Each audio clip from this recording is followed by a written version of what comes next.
El Ministerio de Salud recomienda en espacios cerrados continuar con el uso del tapabocas. No, hay que recordar, pero bueno, aquí tenemos el distanciamiento físico suficiente y vamos a hablar y a recabar sobre algunos conceptos que ya se han expresado por las personas que me antecedieron. Muchísimas gracias, doctor Gamarra, doctor Carrasquilla, por la amable invitación que se me ha hecho de partir en este espacio. Y vamos a hacer una recopilación de la experiencia,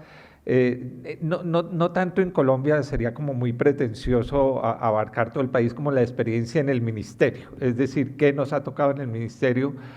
a partir de la sentencia C-239 del 97,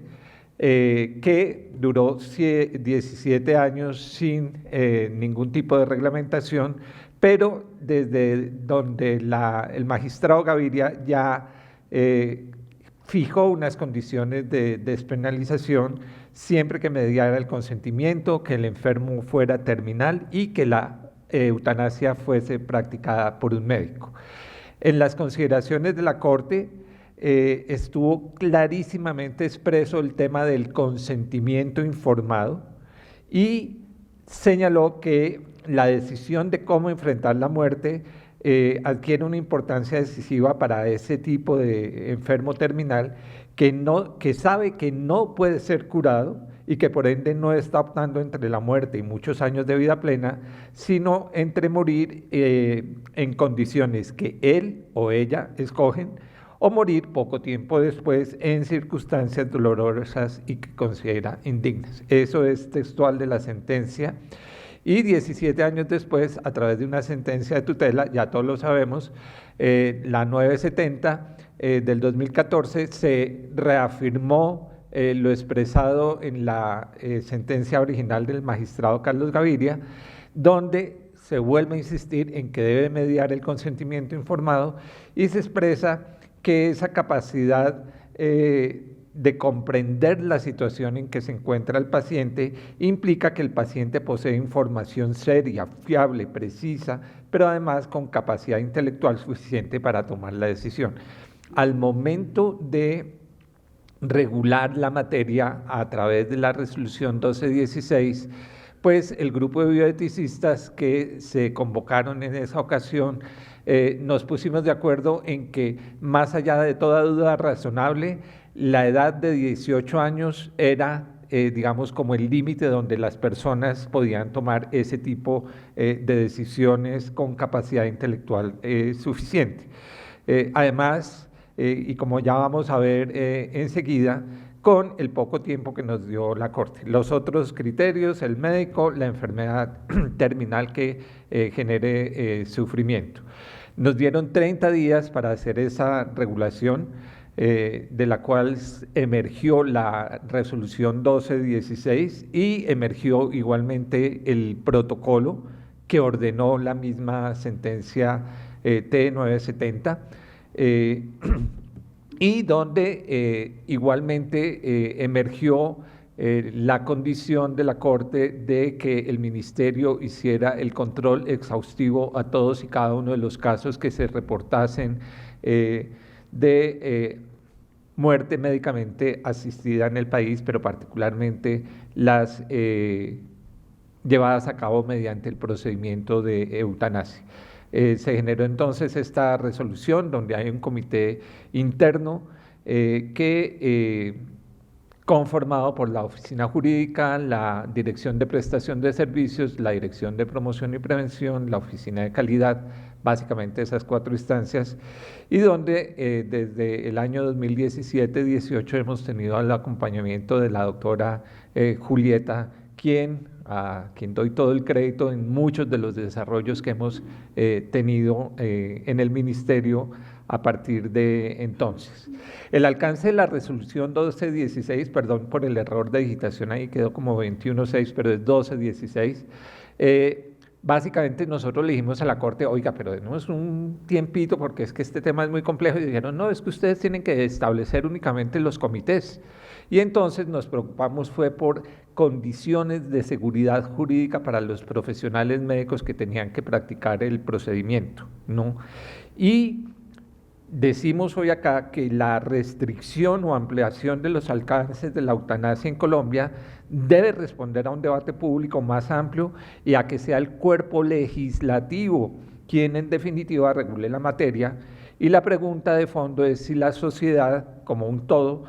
estamos en capacidad a través de nuestros representantes en el Congreso de la República a buscar un consenso serio y a dar un debate en profundidad, no simplemente una disputa ideológica, ¿no?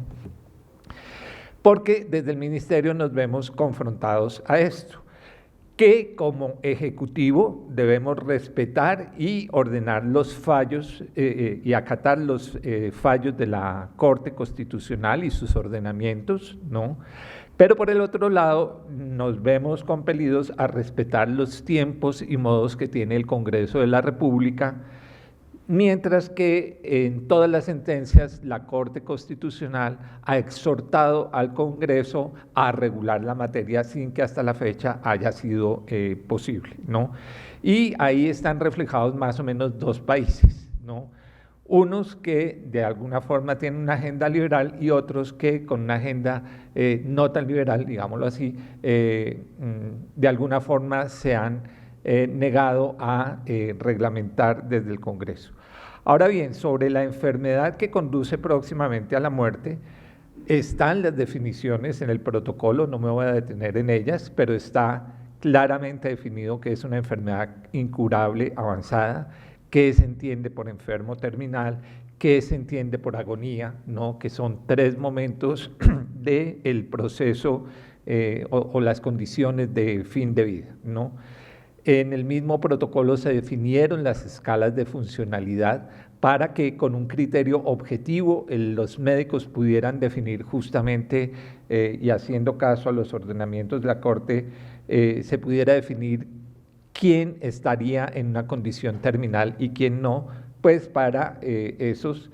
Pero también sobre el tema del sufrimiento, la Corte define que así como hay un carácter objetivo que define el profesional de la salud, hay un carácter subjetivo que es definido única y exclusivamente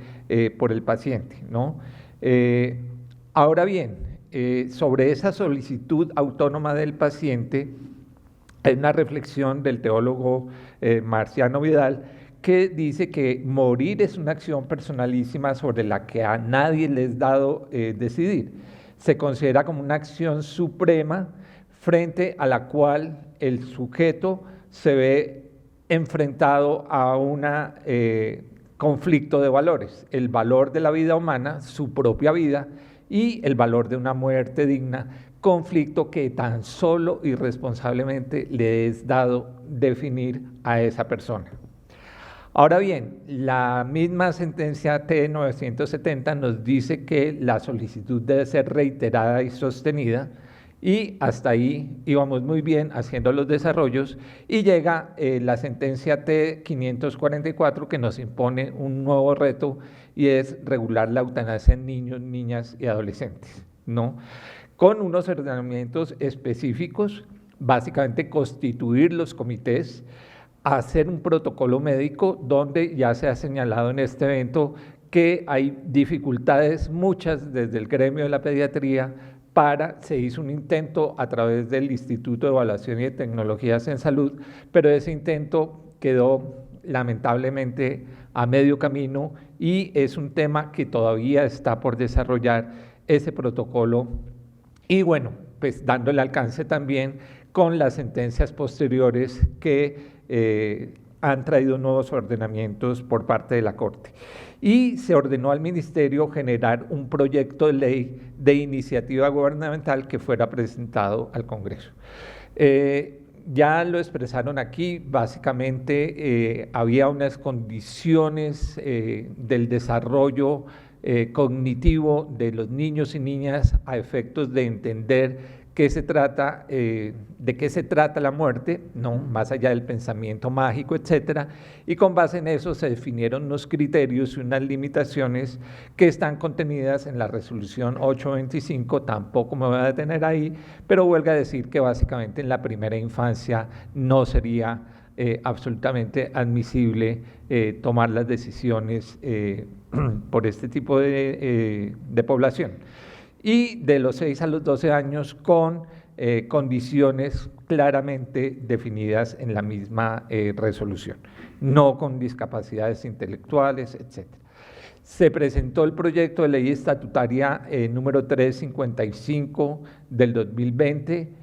Ese proyecto generó unos elementos como claves de discusión en ese momento, todavía no habían venido sentencias posteriores, y es que la eutanasia se realizará únicamente a partir de los 12 años, que se delimite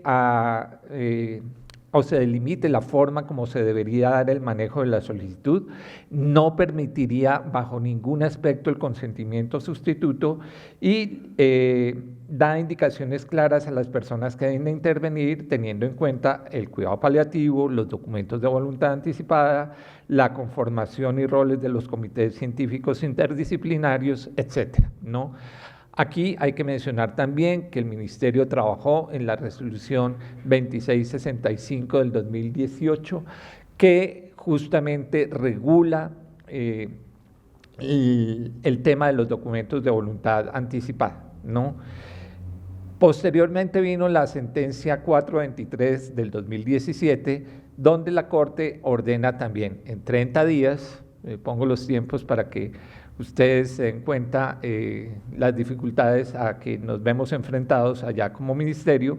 gestionemos lo necesario para generar un sistema de reporte, ¿no?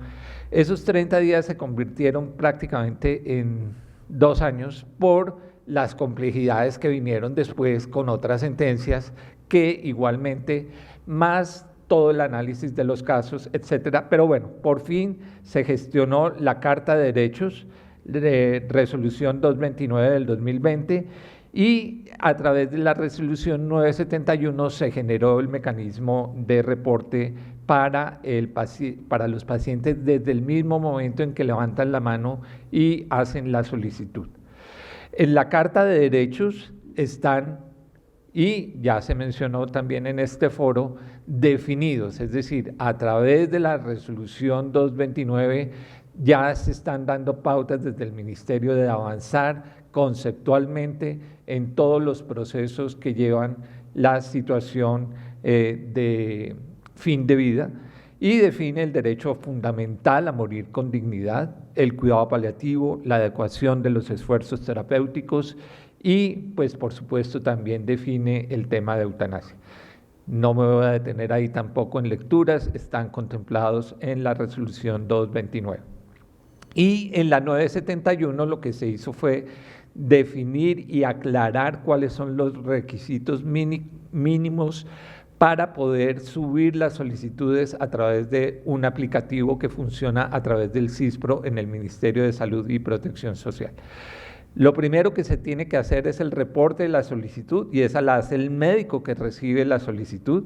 teniendo en cuenta que la solicitud sea autónoma, que haya consentimiento informado y que definitivamente haya una condición de final de vida, ya sea por enfermedad incurable, avanzada, terminal o agonía. Hay un reporte del trámite del comité por parte de las IPS que se tiene que activar antes de 24 horas y ese comité lo que hace es revisar que se cumplan las condiciones de salud extrema, sufrimiento, sin alternativas razonables de manejo, de la competencia mental de la persona que está haciendo la solicitud y de que se garantice la recepción del cuidado paliativo, ¿no? Aquí nadie se puede llevar a un proceso de muerte anticipada de eutanasia sin haber ofertado, cuando menos, porque está la posibilidad también del rechazo del cuidado paliativo a personas, digamos, que no tengan esa posibilidad de cuidado y de atención. Y establece la posibilidad de una segunda opinión cuando el comité deniegue la solicitud y la persona no queda conforme, y entonces se pudiera solicitar a través de un comité ad hoc una segunda opinión.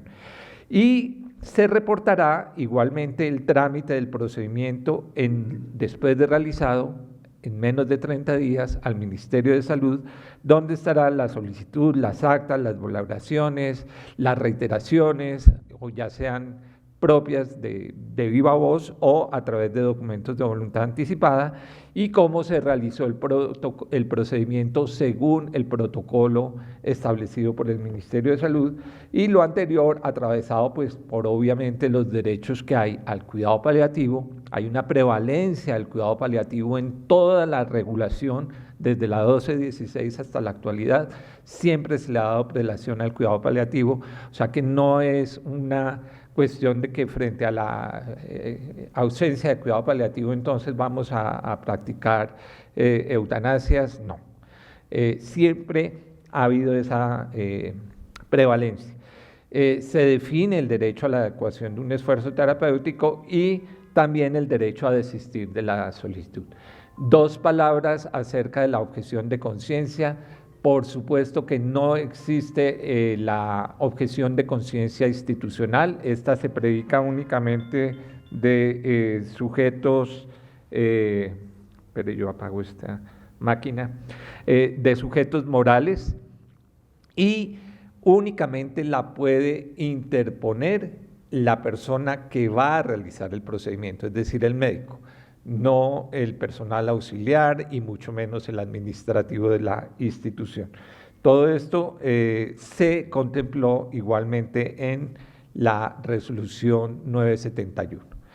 Viene la sentencia 721 del 2017 que nos genera muchas alertas al interior del ministerio en términos de ¿estaremos caminando hacia una pendiente resbaladiza? No. Y porque es que esa sentencia dice que el consentimiento sustituto tiene que ser válido, ¿no? Y la sentencia no es muy clara en definir cuándo sí o cuándo no sería válido el consentimiento sustituto, o bajo qué criterios o bajo qué condiciones. Entonces, se contrapone un poquitico lo que habíamos expresado en la resolución 1216, que regula la 971, la 970, que decía que el consentimiento era factible siempre y cuando la persona hubiera dejado un documento de voluntad anticipada. El familiar dice, mire, traigo el documento, entonces yo en representación del paciente pues hago la solicitud, ¿no? La Corte dice no tengan en cuenta, y entonces nosotros hacemos una solicitud de nulidad muy acompañados de la oficina jurídica, basándonos en los presupuestos de la cosa juzgada de la sentencia de constitucionalidad 239, donde el consentimiento sustituto refleja el hecho por el cual se preocupa la misma jurisprudencia al tratarse de una petición tan radical como es la práctica de la eutanasia,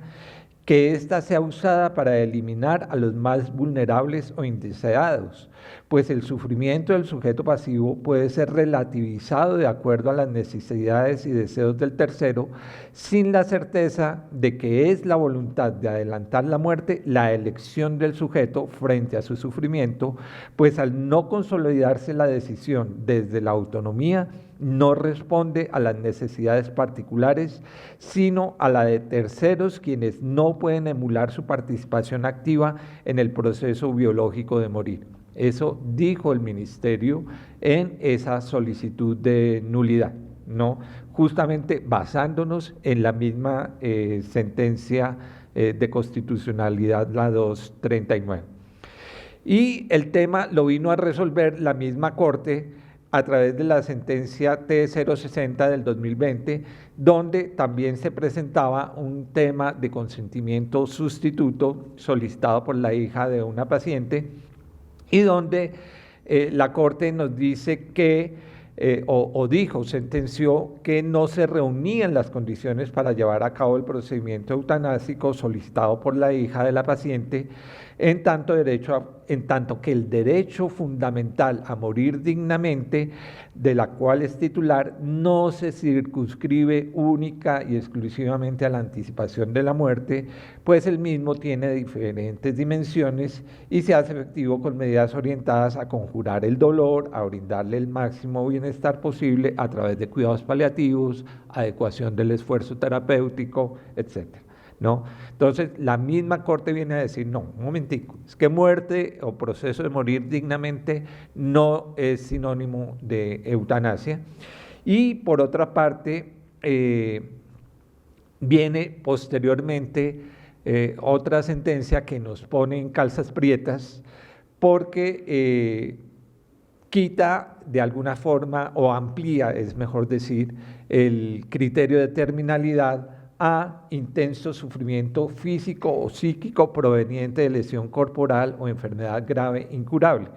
En otras palabras, debe ser una persona en condiciones de salud consideradas extremas en razón a las consecuencias que se proyectan sobre su bienestar clínico. Y entonces, pues, ese concepto en medicina es bastante amplio y desde el Ministerio hacemos en este espacio el llamado a la academia justamente a que sean estas definiciones, ¿no?, en las que debamos trabajar, por supuesto, ¿no? ¿Qué significa o cuáles son las condiciones que vamos a objetivizar en los pacientes, ¿no? Y la misma sentencia C233 pues dice una cosa que justamente nos ponía mucho en calzas prietas, y es que más allá de las profundas discusiones científicas en torno al dolor y el sufrimiento, es necesario para asegurar el goce efectivo del derecho, dar prevalencia a la dimensión subjetiva, es decir,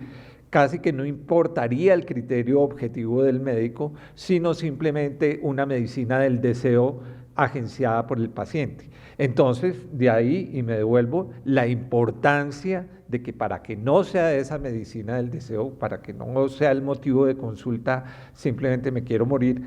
sino que realmente podamos establecer cuáles son esas condiciones, es una tarea que pues hemos tratado de adelantar de la mejor forma,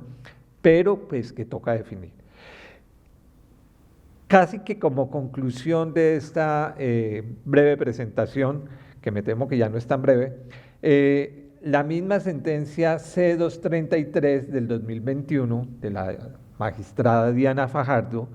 le dio el puntillazo definitivo al tema del consentimiento sustituto y nos da vía libre para regular la materia de forma más. Y es que profundizó en los aspectos centrales de la sentencia C239 e insistió que la autonomía y el consentimiento constituyen la piedra angular del derecho fundamental a morir dignamente cuando se enfrentan circunstancias extremas y se requiere el apoyo de la medicina para terminar con un sufrimiento intenso. Es decir, nosotros en las discusiones al interior del ministerio, ¿no?, y lo expresó muy claramente la doctora Clara Cosio en la sesión de por la mañana, en términos de nadie puede decir que esta persona no esté sufriendo, pero nadie puede decir que esta persona sí esté sufriendo, ¿no? Y entonces es una decisión personalísima, autónoma, reiterada, voluntaria, ¿no?, dada en competencia, ¿no?, que estamos en un foro convocado por las asociaciones de psiquiatría y hay muchos psiquiatras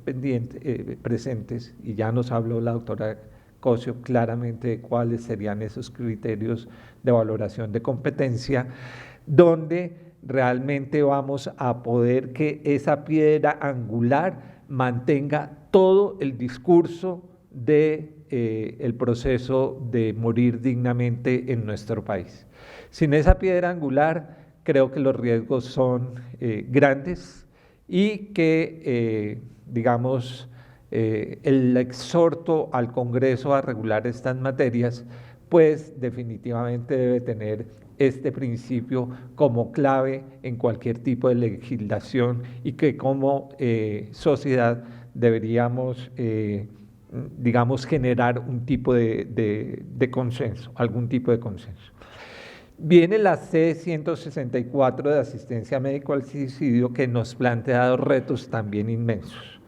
Llevar la prestación del suicidio médicamente asistido requiere una estructura de prestación de servicios primordialmente de acceso a medicamentos, incluida la modificación de ficha del INVIMA y la formulación de medicamentos de control, ¿no? ¿Cuál es el uso? Y la red de prestación para su dispensación, vigilancia y control, diferente a lo que se utiliza en la eutanasia, aunque las dos pertenezcan a formas de muerte médicamente asistida. En especial, requeriría de una definición contextual, y la sentencia incluye una denominación adicional, otro reto importantísimo, que no ha sido previamente referenciada ni en la jurisprudencia ni en la literatura, relacionada con asistencia médica al suicidio.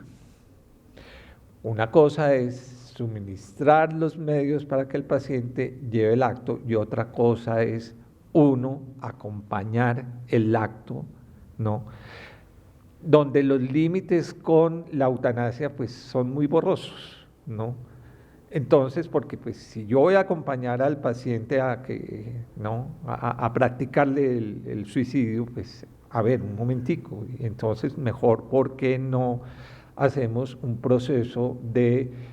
muerte anticipada mediante los mecanismos que se han establecido para la realización de eutanasias en nuestro país, ¿no? Temas que están obviamente también objeto de discusión, y mucho más pues cuando conozcamos el cuerpo completo de la sentencia. Ya mencionó anteriormente la doctora Clara la casuística del país, 284 casos, de los cuales la mayoría son de carácter oncológico, y en condiciones clínicas de fin de vida 262, de enfermedad grave incurable 20, lesión corporal 2, se mencionaron igualmente antes, 136 mujeres, 147 hombres y una persona trans, género, es mejor decir transgénero, porque también hay grasas trans y bueno, no sé. Y en las ciudades donde más se han llevado este tipo de procedimientos, Medellín, Bogotá y Cali, y de ahí para abajo hasta completar los 284 casos. Esto es más o menos una sinopsis de lo que hemos afrontado al interior del ministerio para tratar de seguirle el ritmo a los ordenamientos de la Corte, y donde llamamos la atención justamente sobre los retos que nos quedan hacia adelante en términos de definir claramente esos conceptos de enfermedad avanzada, grave, incurable, de definir clarísimamente los temas de consentimiento sustituto y, por supuesto, definir ese tema de suicidio médicamente asistido versus asistencia médica al suicidio. En conclusión, muchísimas gracias.